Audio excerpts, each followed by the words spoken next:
Tamil TV நேயர்கள் அனைவருக்கும் வணக்கம். தமிழ் புத்தாண்டு ரொம்ப எல்லாருமே வரவேற்கக்கூடிய ஒரு முக்கியமான நாள். நம்ம தமிழர்களா பிறந்திருக்கோம் அப்படின்றப்போ, நமக்கு ரொம்ப முக்கியத்துவமான ஒரு விஷயம் எதுனா, இந்த தமிழ் திருநாள் அப்படின்றது மாரி ரொம்ப ரொம்ப முக்கியத்துவம் வாய்ந்த இது என்னன்னா, அந்த சித்திரை மாதம். பார்த்தீங்கன்னா, கரெக்ட்டா சூரியன் வந்து உச்சத்தில வரக்கூடிய நாள தான் நம்ம சித்திரை 1 அப்படின்னு சொல்லுவோம் இல்லையா? அப்படியே கரெக்ட்டா அந்த 180 டிகிரியில வரக்கூடிய சூரிய கதிர்கள் எங்க விழும் அப்படின்னா, மேஷத்தில விழும். ஸோ இத தான் வந்து முக்கியமான ஒரு பலனா பார்க்குறோம். இந்த வரக்கூடிய நாள தான் நம்ம முக்கிய திருவிழாவும் கொண்டாடக்கூடிய ஒரு நாளாவும் இருக்கு. இதில பார்த்தீங்கன்னா, இந்த வருடத்தில மட்டும் 2026ஆம் ஆண்டுல ஏகப்பட்ட கிரக பயிற்சிகள்னு சொல்ல முடியாது. ஏகப்பட்டதுன்னா என்னங்க, வருடக்கோள்களினுடைய மாற்றங்கள் அப்படிங்கிறத பார்க்கும்போது, குரு வந்து பார்த்தீங்க அப்படின்னா, வரக்கூடிய ஜூன் மாதத்தில மீனத்திலேருந்து கடகத்துக்கு போறாரு. அதே மாரி இப்போ ஆல்ரெடி நமக்கு பயிற்சி ஆயிட்டாரு நம்ம சனி பகவான். ராகு கேதுக்கள் எடுத்துட்டோம் அப்படின்னா, சிம்மத்திலிருந்து அடுத்து கடகத்துக்கு எப்போ போறாங்க அப்படின்னா, இந்த வருட கடைசியில போறாங்க. நவம்பர், டிசம்பர் அந்த டைம் பீரியட்ல வரதுக்கான வாய்ப்புகள், வருட கடைசியில நடக்கிறதுக்கான வாய்ப்புகள் உண்டு. அதே மாரி கும்பத்தில இருக்கக்கூடிய ராகு பகவான் இறங்கி இப்ப நமக்கு மகரத்துக்கு அடுத்து வரப்போறார். ஸோ இதெல்லாம் முக்கியமான பயிற்சிகளா நம்ம பார்க்குறோம். இந்த பயிற்சிகள் இத தாண்டி மாதக்கோள்கள்னு சொல்லக்கூடிய சூரியனுடைய மாற்றம். ஒவ்வொரு மாதமும் பார்த்தீங்கன்னா, சித்திரை மாதத்தில எங்க இருப்பாரு? நமக்கு மேஷத்தில இருப்பாரு. வைகாசி அப்படின்னு எடுத்துட்டோம்னாக்கா, நமக்கு அப்படி அப்படியே ஒரு மாற்றங்கள். ரிஷபத்துக்கு போகக்கூடியது. இப்படி ஒவ்வொரு மாதத்திலும் மாறக்கூடிய கிரகங்களா மத்த பயிற்சிகள் எல்லாமே பார்க்கக்கூடிய ஒரு தன்மை உண்டு. ஸோ இதில பார்த்தீங்கன்னா, சிறுகோள்களா இருக்கக்கூடிய செவ்வாயா இருக்கட்டும், புதனா இருக்கட்டும், அதேமாரி சுக்கிர பகவானா இருக்கட்டும், இதெல்லாம் மாற்றங்கள பொறுத்து தான் நம்ம வந்து மாத பலன்கள் அப்படிங்கிறத எடுக்கிறோம். ஸோ இந்த வருடத்தில முக்கியமான விஷயங்கள், பராபர ஆண்டு அப்படின்னு சொல்லக்கூடிய விஷயம் ரொம்ப சூப்பரா இருக்க போது. எல்லா ராசிக்காரங்களுக்கும் ஒவ்வொரு விதமான மாற்றங்கள். சிம்ம ராசிக்காரவங்க, உங்களுக்கு எப்படி இருக்க போது இந்த பராபர ஆண்டு, அதாவது தமிழ் புத்தாண்டு அப்படின்னு எடுத்துட்டோம்னாக்கா, ஆல்ரெடி இந்த வருஷத்துல வறுத்தெடுத்தோம்ப்பா எங்களெல்லாம் வச்சு செய்றாங்க அப்படின்ற மாரி. ஏன்னா லக்னத்துல கேது இருக்கும்போது நெறைய ஸ்ட்ரகிள் போராட்டம் மட்டுமே இருக்கிற மாரியான ஒரு எண்ண சிந்தனை இருந்திருக்கணும். எல்லாத்துலயும் ஒரு சுருக்கம் அப்படின்ற மாரியான ஒரு நிலை இருந்திருக்கும். எங்க இருந்தாலும், காட்டுல இருந்தாலும் சரி, நாட்டுல இருந்தாலும், எங்க இருந்தாலும் நாங்க ராஜா ராஜா தாங்க அப்படின்ற மாரி வாழக்கூடிய நபர்கள் தான் நம்ம சிம்ம ராசிக்காரவங்க. ஸோ இந்த ஆண்டு அவங்களுக்கு ரொம்ப சூப்பரா இருக்க போதுங்க. ஒண்ணுமே அதாவது கொஞ்சம் விழிப்புணர்வா இருங்க. கொஞ்சம் விட்டு குடுங்க. எப்பவுமே தான்ற அந்த எண்ணமும், ஒரு தன்னம்பிக்கையும், விடாமுயற்சியும் இது எல்லாமே ஒரு தன்னகத்தே வச்சிருக்கக்கூடிய நபர்கள் தான் நீங்க. உங்களுக்கு என்ன ஆகுது அப்டின்னா, இந்த டைம் பீரியட்ல ஒரு மனக்குழப்பம். என்னடா நம்ம இத்தன நாள் நம்ம வீட்ல மதிச்சுட்டு இருந்தாங்க. திடீர்னு யாருமே நம்மள ஒரு வார்த்தை கூட கேட்கல. அவங்க அவங்க இஷ்டத்துக்கு என்னென்னமோ பண்றாங்க. ஒரு மரியாதை இல்லையோ! அப்படிங்கிற ஒரு மன வருத்தம் இருக்கும். அதே மாரி வேலை செய்ற இடங்கள்ல கூட நமக்கு வந்து ஒரு அங்கீகாரம் கிடைக்காத மாரியான ஒரு ஃபீல் இருக்கும். ஒரு குடும்பத்தில வந்து பெரிய ஒரு கம்யூனிகேஷன் பெருசா இருக்காது. இதெல்லாம் மாரியான ஒரு நிலைகள் இருந்திருக்கும் இல்லையா? ஸோ உங்களுடைய 12ஆம் இடத்துக்கு குரு வராரு. எப்போங்க? ஆல்ரெடி வந்து ஜூன்ல வரப்போறாரு இல்லையா? குரு மாற்றமா இருக்கட்டும். அதே மாரி உங்களுடைய 4ஆம் இடம் சுகஸ்தானத்த பார்க்கக்கூடிய அமைப்பு குரு வந்து ஜூனுக்கு மேல அப்படி சுகஸ்தானத்த பார்க்கும்போது பார்த்தீங்கன்னா, நெறைய பேருக்கு வீடு மாற்றம், வண்டி மாற்றம், வாகன மாற்றம், இடம் மாற்றம், சில பேருக்கு ஊரவே ட்ரான்ஸ்ஃபர் பண்ணிட்டு போகக்கூடிய அமைப்பு இதெல்லாம் கிடைக்கக்கூடிய ஒரு நிலை இருக்கும். ஒவ்வொரு மாற்றமே வாழ்க்கையில ஏற்றத்துக்காக மட்டுமே நடக்குது அப்படிங்கிறத மட்டும் விடாம புடிச்சுக்கோங்க. ரொம்ப நல்லா இருப்பீங்க. அதே மாரி எடுத்துட்டோம்னாக்கா, நமக்கு வந்து நல்லவன் யாரு, கெட்டவன் யாரு எப்ப தெரியும்? ஒரு பிரச்சனைன்னு வந்தா தானே தெரியும். ஸோ, இப்போ பிரச்சனைகள நம்ம எதிர்கொள்ள போறோம். அப்ப இது நல்லதுக்கா? கெட்டதுக்கா? ஒரு ப்ராப்ளம் வந்தா தாங்க ஒரு நாய் வந்து பின்னாடியே நம்மள தொரத்திட்டு வருது. நம்ம என்ன பண்ணுவோம்?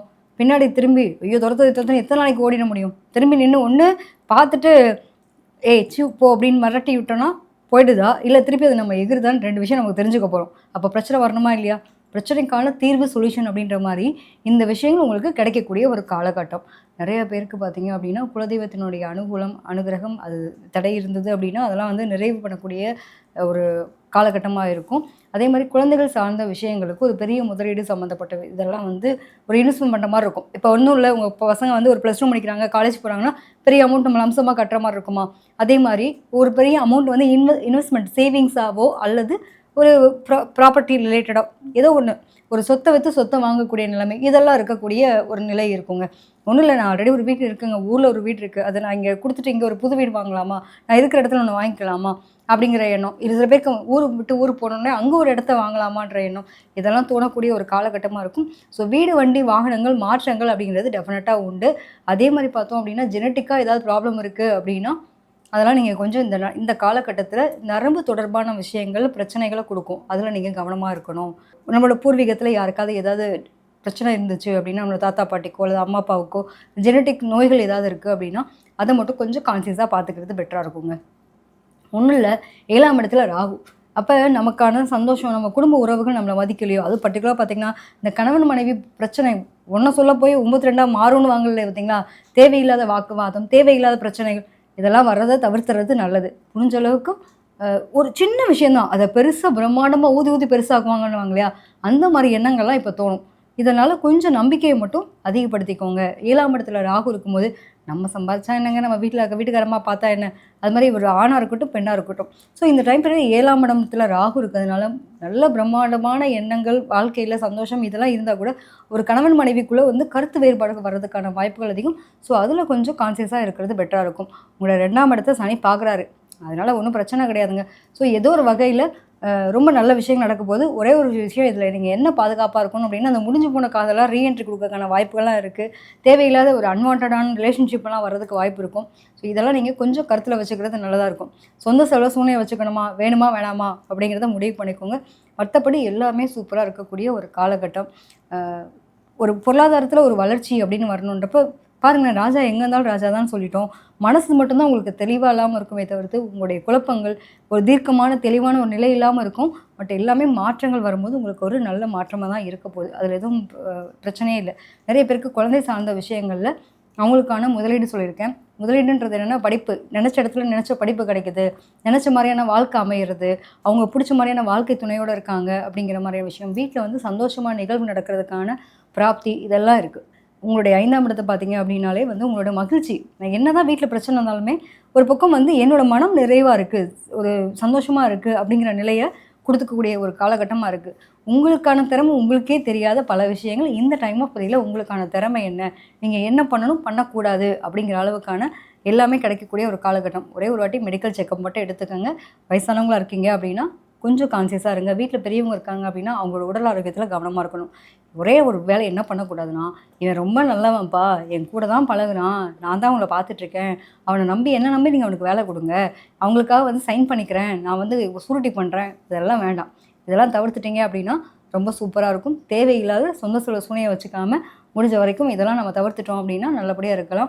ஸோ யாருக்காகவும் டாக்குமெண்டேஷன் சம்மந்தப்பட்ட விஷயங்களுக்கு சூரிட்டி கையெழுத்து போடாதீங்க இந்த டைம் பீரியட்ல. நிலபுலன்கள் வாங்குறீங்க அப்படின்னா, 1க்கு 4 முறை செக் பண்ணிட்டு நீங்க வாங்குறது பெட்டரா இருக்கும். அதில ஏதாவது ப்ராப்ளம் இருக்கா?